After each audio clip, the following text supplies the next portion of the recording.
अम्मी जी, अभी तक सुबह नहीं हुई क्या? नहीं नहीं चंकू बेटा, सुबह हुए तो काफी देर हो गई है। जरूर कुछ और मसला होगा, उसीलिए हमारे घर में अंधेरा है, वरना हमारा घर सबसे बेहतरीन जगह पर है। चंकू चूहे और इसकी अम्मी की हैरत ठीक है। सुबह होने के बाद अगर रात जैसा बल्कि उससे भी ज्यादा अंधेरा छा जाए तो सब लोग परेशान हो जाएंगे। ऐसे ही चंकू और उसकी अम्मी भी परेशान हुए, लेकिन उन्होंने कोशिश की, आगे बढ़े और हाथ में हाथ दे कर आहिस्ता आहिस्ता घर के मेन गेट तक पहुँच गए, जहाँ से घर में रोशनी आती थी। ऐसा लगता है कि दरवाजे पर जैसे कोई बड़ी चीज हो। चंकू चूहे ने अंदाजा लगाते हुए कहा। चंकू की अम्मी ने फौरन कहा, रुको जरा, हाथ मत लगाना, हो सकता है कोई बड़ा जानवर हो और फिर किसी मुसीबत में ना पड़ जाएं। थोड़ी देर तक माँ बेटे देखते और सौंकते रहे, मगर उन्हें इतना ही पता चला कि दरवाजे पर जरूर कोई बड़ा जानवर बैठा है। काफी देर इंतजार करने के बाद जब दोनों वापस अंदर जाने लगे तो एकदम से हल्की हल्की रोशनी आने लग गई और देखते ही देखते पूरा घर रोशन हो गया। उसका साफ मतलब था कि वो जानवर उनके घर के दरवाजे से उठ गया है। इसलिए माँ बेटे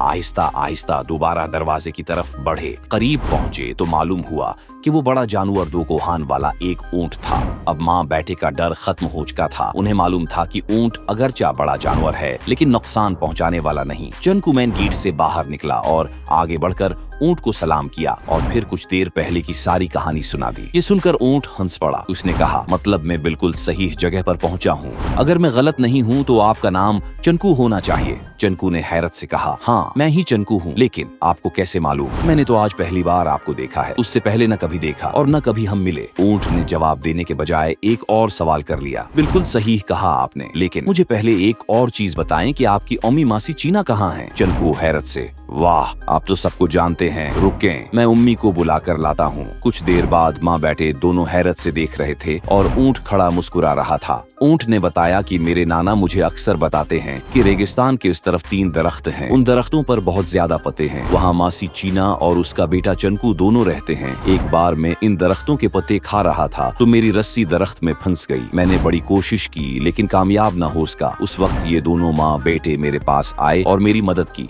मासी चैना कहने लगे, हाँ हाँ याद आया, हमने उनकी मदद की थी। उनकी भी 2 कोहाने थी और जिस्म पर बहुत ज्यादा बाल थे। ऊंट कहने लगा, नाना ने मुझे कहा कि तुम उनके पास जाओ और मेरा सलाम कहो और मेरी तरफ से उन्हें के लिए ये बहुत सारी चीजें ले जाओ। बस यही वजह है कि मैं यहाँ हूँ। अब तीनों हंस हंस कर बातें कर रहे थे और सब खुश थे। ऊंट ने तोहफे उनको दिए और वहाँ से चला गया। प्यारे बच्चों, इस कहानी से मालूम होगा कि जिस चीज के बारे में हमें मालूम न हो उसके करीब नहीं जाना चाहिए, वरना बहुत नुकसान हो सकता है। और ये भी पता चला कि जो मुश्किल वक्त में हमारी मदद करे उसको हम याद रखें और उसका शुक्रिया अदा करें।